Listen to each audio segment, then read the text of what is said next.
administrativo, né, burocrático, né, que isso virou uma arma na mão da oposição e que a previsão era de que haveria uma guerra no Congresso e uma guerra difícil de você ganhar num Congresso que tem sido hostil, com um Congresso com uma maioria de oposição, tudo tem que ser negociado, emenda. Então era mais, vamos dizer assim, prudente recuar. E aí o Haddad, inclusive, lembra o seguinte, né? Olha só, o Donald Trump, quando foi eleito agora, ele teve 5 milhões de visualizações. E o deputado Nicolas Ferreira, de Minas Gerais, do PL de Minas Gerais, conseguiu mais de 150 milhões de visualizações ao insistir nessa história de taxação, de PIX, enfim, desqualificar. E aí há uma pressão que é de partidos políticos, mas que encontra eco dentro do governo para criminalizar. Presta atenção na questão da persuasão também dela.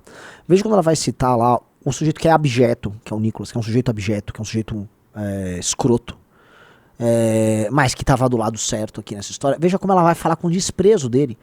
Qual o problema do Nicolas ser de Minas Gerais? Qual o problema dele ser um deputado federal? Qual o problema dele ter uma posição política? Ele é abjeto. Agora, ser mineiro não é abjeto. É problemático nascer em Minas Gerais? Olha lá, olha só, volta um pouco. Vê quando ela vai falar, fala assim, sou de Minas Gerais, sou... Porque ela é do Leblon? Vamos lá. Do PL de Minas Gerais. Volta. Essa parte, olha o jeito que ela fala. Vamos um pouquinho antes, vai. E o deputado Nicolas Ferreira, de Minas Gerais, do PL de Minas Gerais... Não, assim, ela tá falando assim, tipo assim...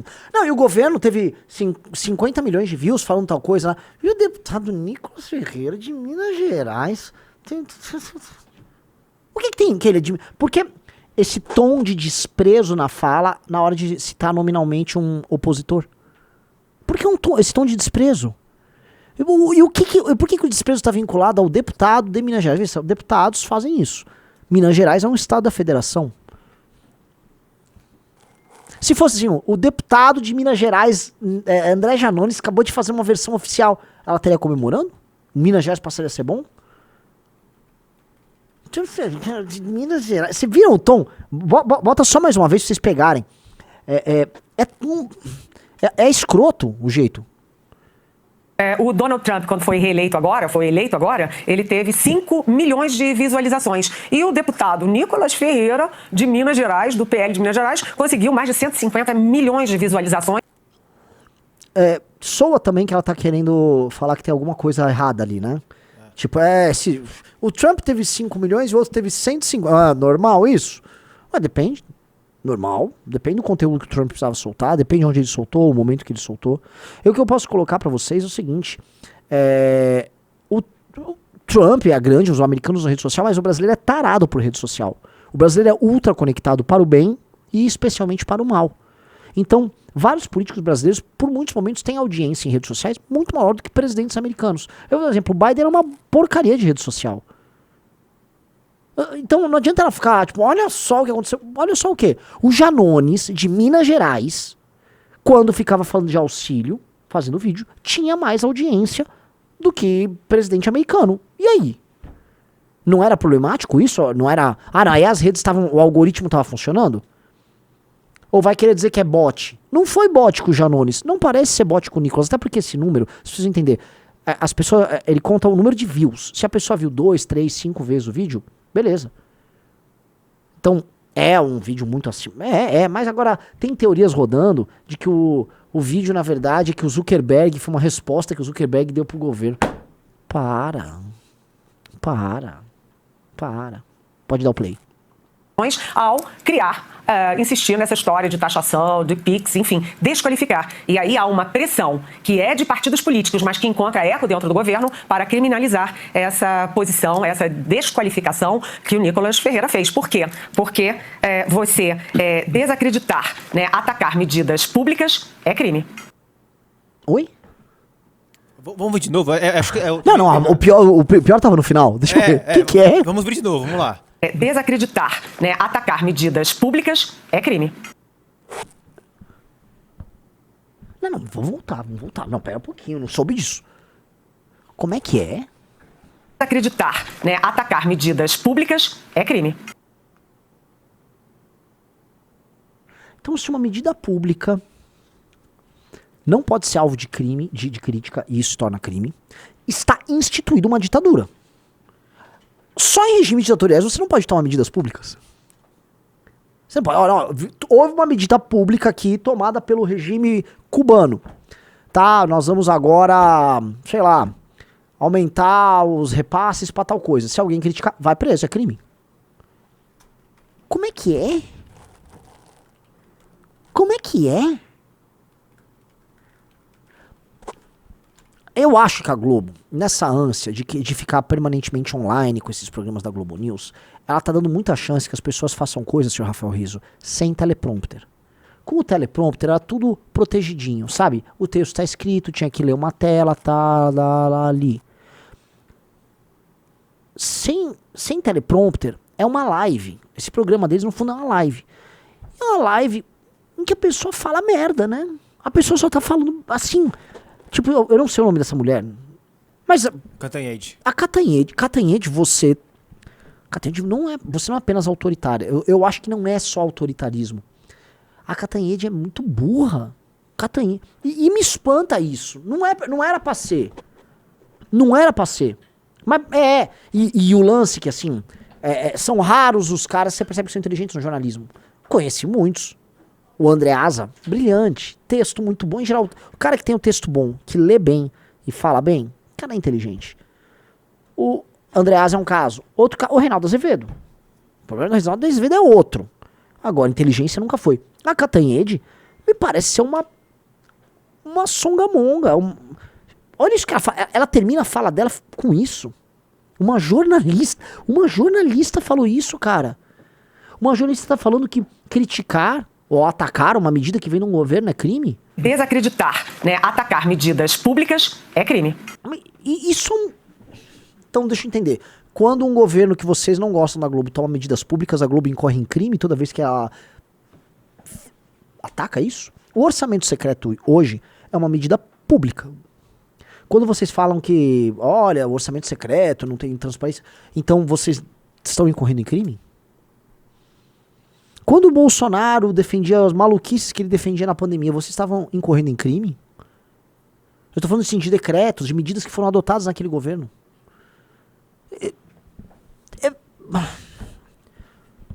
Eu não imaginava, tá? Por isso que o Rizzo botou o vídeo aí, agora eu entendi que eu não tinha visto esse vídeo ontem. Eu não imaginava que as coisas tinham chegado nesse ponto. As coisas chegaram num ponto, eu acho que é um ponto que não tem retorno. Como é que a Globo vai conseguir justificar isso que tá acontecendo? Como é que a Globo, eu vou dar um exemplo, como é que a Globo vai soltar uma matéria atacando A, B ou C e achar que as pessoas vão acreditar na matéria?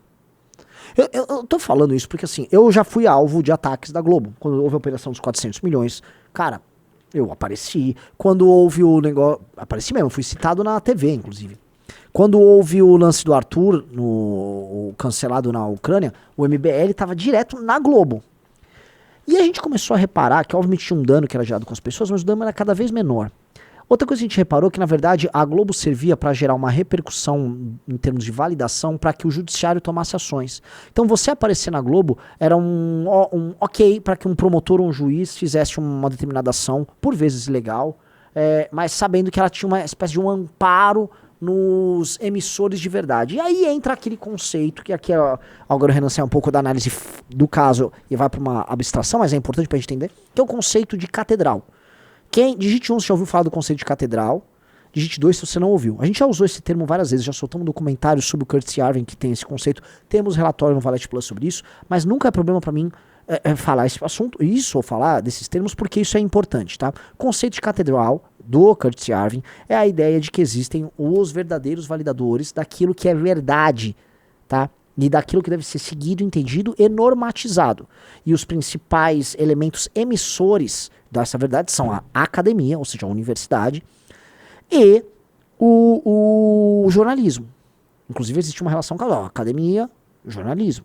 Academia, jornalismo. Então a academia produz o pensamento que se torna verdade. Então, por isso tem que acreditar na ciência, cientista, ciência, verdade, professores, ciência, pesquisadores, especialistas. Sempre tem, reparou que quando você está assistindo uma coisa na imprensa, aparece um especialista? Outro dia tinha um especialista que era a Nina, como é que é? Nina da Hora. A Nina da Hora era uma especialista, você entende? Uma especialista, alguém que veio da academia, ela é detentora da verdade. E o que você pensa não necessariamente é verdade. O que você pensa pode ser verdade se é o que, vamos dizer, reverbera o que a academia diz que é verdade. E aí, a academia, ela tem lado, ela tem interesse, ela tem visão de mundo. Porque tudo, não pense que, ai não, a ciência, a academia, os professores, não tem lado e não tem interesse e não tem agenda. Todos têm. A começar, uma das maiores agendas que os pesquisadores e que os cientistas têm é a agenda de obter dinheiro para a própria pesquisa. As instituições têm isso. Então a pesquisa obedece a interesse também. E a validação do que é verdade passa por isso. Então quando você vê aquele monte de estudos de gênero financiados por ONGs que pegam a Universidade Americana e fica lá gênero, raça, é produção de ideologia, a academia atuando. A igreja não era a catedral, tem inclusive o bom do termo catedral, isso. A igreja na Idade Média não era isso, não era dos sacerdotes, dos doutores da igreja, dos homens que pensavam a igreja a validação da verdade na sociedade europeia medieval? E não tinha interesse da igreja? Não tinha interesse, não, é tudo santo ali. Tinha interesse político, claro. As dioceses, os bispos, os arcebispos, eles tinham interesse político, eles eram agentes políticos e muito duros e muito políticos. Corruptos, né? Não que todo mundo é corrupto, mas a corrupção comia solta. E era assim que a coisa seguia. Então era assim na igreja e não é assim na universidade. Era assim na igreja e não é assim no jornalismo. Lógico que é. Então eles se comportam como uma forma de poder. E aí isso se irradia pra tudo. O mais óbvio que isso irradia é, por exemplo, no direito. Eles se tornam a fonte do direito. Lembra quem é estudante de direito? Lembra? Fontes do direito à moral, os costumes. Sim, eles começam a estabelecer o que é a nova moral, quais são os costumes aprovados, o que são direitos fundamentais. Sai dali. Lembrem-se sempre do Barroso citando o Silvio Almeida na peça que ele usou para devolver o mandato para aquele, não vou citar, do Renato Freitas, lá de Curitiba, que invadiu uma igreja na pandemia, como cheio de idoso, para fazer um ato falando que a igreja era racista. Lembre-se sempre disso. O Barroso usou como fonte do direito um idiota, que é o Silvio Almeida, com uma tese que ele basicamente importou dos Estados Unidos, e ele falou, não, isso aqui é a realidade das relações raciais no Brasil, portanto, fundamente uma decisão nisso. Vocês entenderam? Entenderam o que eu tô falando? Isso aqui que eu tô falando é muito importante. Preciso que vocês entendam. Se vocês não entenderam, eu vou ficar preocupado. Tá? Isso aqui é bem importante. A catedral, ela é progressista em todas as democracias. O jornalismo e a universidade. E isso se irradia para a política, para o direito, isso vai se irradiar para as empresas. Isso é a norma social praticamente vigente em todos os grandes sistemas contemporâneos de administração social.